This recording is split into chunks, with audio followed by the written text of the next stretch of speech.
12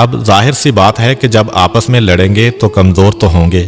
چنانچہ ایک وقت ایسا آیا کہ جن لوگوں کو انہوں نے مار بھگایا تھا انہوں نے حملہ کر کے سرزمین فلسطین پر دوبارہ قبضہ کر لیا۔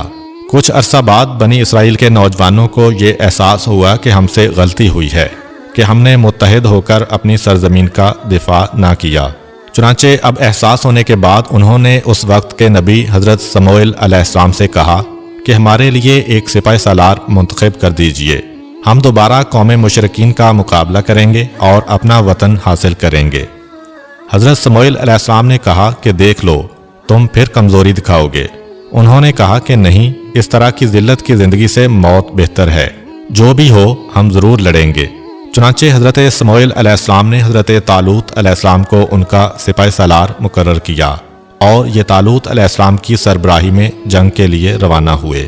جب دونوں فوجوں کا آمنا سامنا ہوا تو یہ لوگ دیوقامت بادشاہ جالوت کو دیکھ کر گھبرا گئے اور کہنے لگے کہ ہم تو اس کا مقابلہ نہیں کر سکتے۔ حضرت داؤد علیہ السلام جو اس وقت نوجوان تھے اور اپنے والد کی بھیڑیں چرایا کرتے تھے، وہ بھی اس لشکر میں شامل ہو گئے تھے۔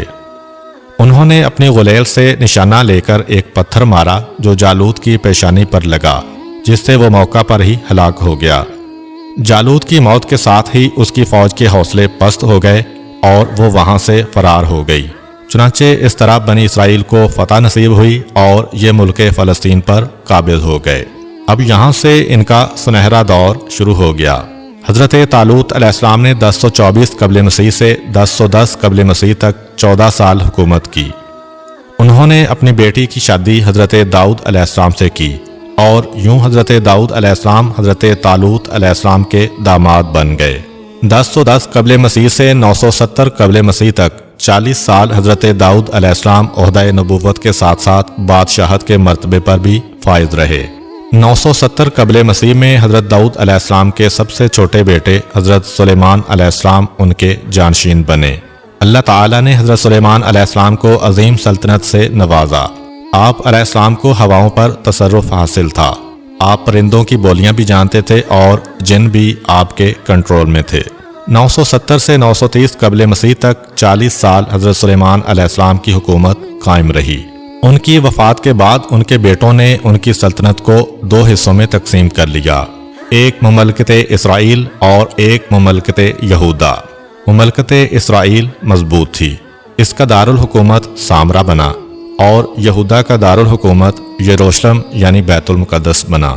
738 قبل مسیح میں 286 سال قائم رہنے کے بعد شام کے قبائلی آشوریوں نے مملکت اسرائیل کو ختم کر دیا، لیکن مملکت یہودا بچی رہی۔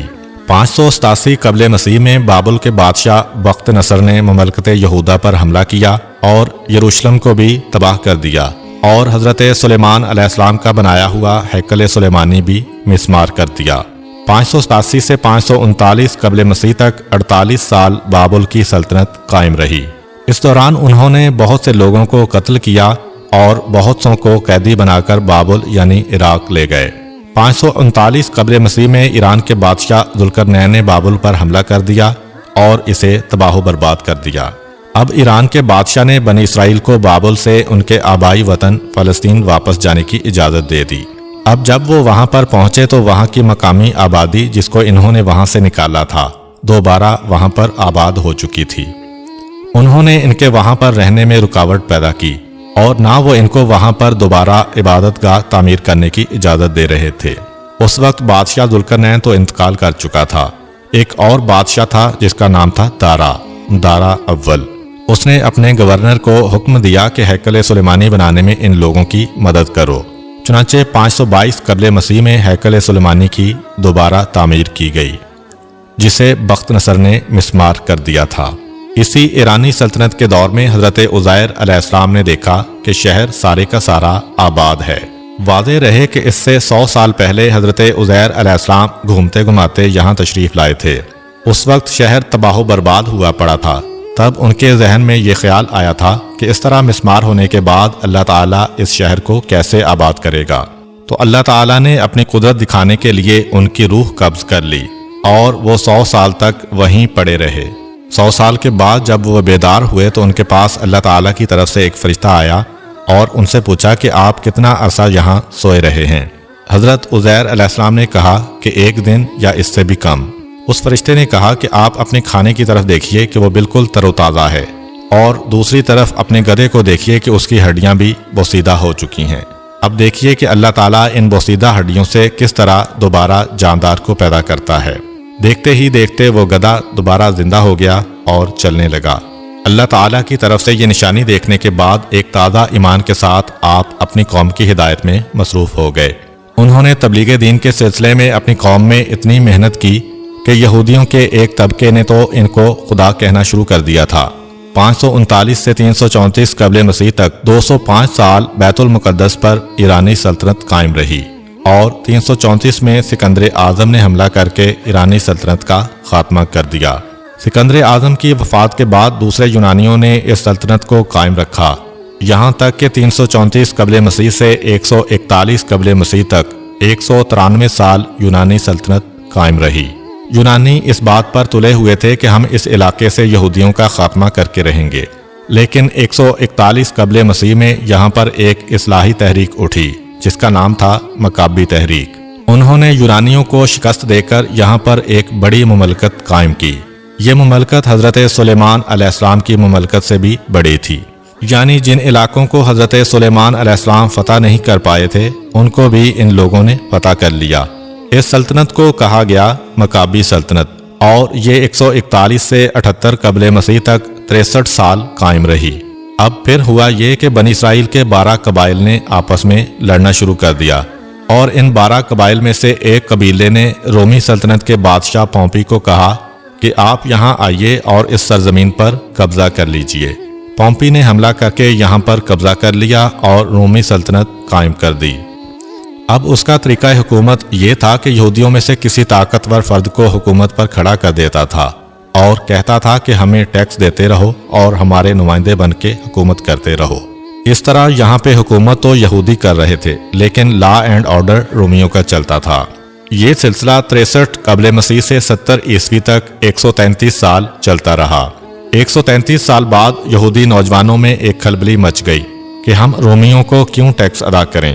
چنانچہ انہوں نے سوچا کہ ہم بغاوت کر کے سلیمانی سلطنت اور مکابی سلطنت کی طرح دوبارہ اپنی سلطنت قائم کریں گے۔ رومی بادشاہ نے رومن ٹائٹس نامی ایک جرنیل کو ان کے مقابلے کے لیے بھیجا، جس نے آ کے اس پورے شہر کو ہی تہہ و بالا کر دیا۔ اس نے دوبارہ دارا اول کے دور میں جو ہیکل سلیمانی تعمیر ہوا تھا اس کو زمین بوس کر دیا۔ صرف ایک دیوار باقی بچی جسے ویسٹرن وال یا دیوار گریا کہتے ہیں، باقی سارا مسمار ہو گیا۔ صرف اتنا ہی نہیں بلکہ اس نے تمام یہودیوں کو وہاں سے نکال دیا۔ یہیں سے ان کا دور انتشار شروع ہوا اور یہ پوری دنیا میں منتشر ہو گئے۔ کچھ عرب چلے گئے، کچھ یورپ اور کچھ افریقہ میں چلے گئے۔ 70 عیسوی سے 1917 عیسوی تک یہ یوں ہی در بدر بھٹکتے رہے، اور 1917 میں جا کر 1847 سال بعد ان کو واپسی کا موقع ملا۔ اب جس وقت رومن امپائر چل رہی تھی اسی دوران 320 قبل مسیح میں رومن بادشاہ ایمپرر کانسٹنٹائن عیسائی ہو گیا۔ اس کو کسی نے کہا کہ اگر صلیب اٹھا کر جنگ کرو گے تو جیت جاؤ گے۔ چنانچہ اس نے ایسا کیا اور اسے فتح نصیب ہوئی۔ اس نے سوچا کہ سب سے بہترین مذہب یہی ہے، اسی لیے اس نے عیسائیت کو قبول کر لیا۔ عیسائیت قبول کرنے کے بعد اس نے اعلان کیا کہ ہماری سلطنت کا قومی مذہب عیسائیت ہوگا۔ اب عیسائیت اور یہودیت میں تو زمین آسمان کا فرق ہے۔ عیسائی حضرت عیسیٰ علیہ السلام کو اللہ کا بیٹا مانتے ہیں اور یہودی انہیں انسان کا بیٹا مانتے ہیں۔ اور دوسرا جو 30 عیسوی میں حضرت عیسیٰ علیہ السلام کو سولی پر چڑھایا گیا تھا وہ بھی رومن امپائر نے یہودیوں کے کہنے پر کیا تھا۔ اللہ تعالیٰ نے حضرت عیسیٰ علیہ السلام کو زندہ آسمان پر اٹھا لیا تھا اور ان کی جگہ اس شخص کو سولی پر چڑھا دیا گیا تھا جس نے ان کی مخبری کی تھی، اور اس کی شکل حضرت عیسیٰ علیہ السلام سے ملتی تھی۔ یہ شخص حضرت عیسیٰ علیہ السلام کے حواریوں میں سے تھا، اور تھوڑی سی رقم کے لالچ میں آ کر اس نے حضرت عیسیٰ علیہ السلام کی مخبری کر دی تھی کہ وہ کہاں پہ موجود ہیں۔ اس طرح یہودیوں نے ان کو پکڑ کر انہیں سولی پر چڑھانے کی کوشش کی تھی۔ اب یہاں پہ معاملہ الٹا ہو گیا۔ پوری رومن امپائر چونکہ عیسائیت کی پیروکار ہے، اس لیے عیسائی اکثریت جبکہ یہودی اقلیت میں آ گئے۔ چنانچہ عیسائیوں نے یہودیوں کو چن چن کے مارنا شروع کر دیا۔ اب یہاں پہ تو یہودیوں کو مار پڑ ہی رہی تھی، لیکن پوری دنیا میں چونکہ رومی سلطنت تھی، اس لیے دنیا میں جہاں بھی یہودی نظر آتا اس کو وہاں پر مارنا اور ستانا شروع کر دیتے۔ وقت گزرتا گیا اور 571 عیسوی میں ہمارے آخری نبی حضرت محمد صلی اللہ علیہ وآلہ وسلم دنیا میں تشریف لائے، اور 610 عیسوی میں انہوں نے نبوت کا اعلان کیا۔ اس کے 5 سال بعد 615 عیسوی میں ایران کے بادشاہ خسرو پرویز نے حملہ کر کے یروشلم پر قبضہ کر لیا اور مجوسی سلطنت قائم کر لی، جو کہ 615 سے 624 تک 9 سال جاری رہی۔ رومی سلطنت کے خاتمے پر مکہ کے بت پرست بہت خوش تھے، کیونکہ وہ بھی غیر اللہ یعنی بتوں کی پوجا کرتے تھے، اور ایران کے مجوسی بھی غیر اللہ یعنی آگ کی پوجا کرتے تھے، جبکہ مسلمان ناخوش تھے، کیونکہ یہ بھی اللہ اور رسول کو ماننے والے تھے، اور عیسائی بھی اللہ اور رسول کو ماننے والے تھے۔ صرف 9 سال بعد 624 عیسوی میں رومیوں نے حملہ کر کے مجوسی سلطنت کا خاتمہ کر دیا اور رومی سلطنت دوبارہ قائم کر لی، جو کہ 624 سے 637 عیسوی تک 13 سال جاری رہی۔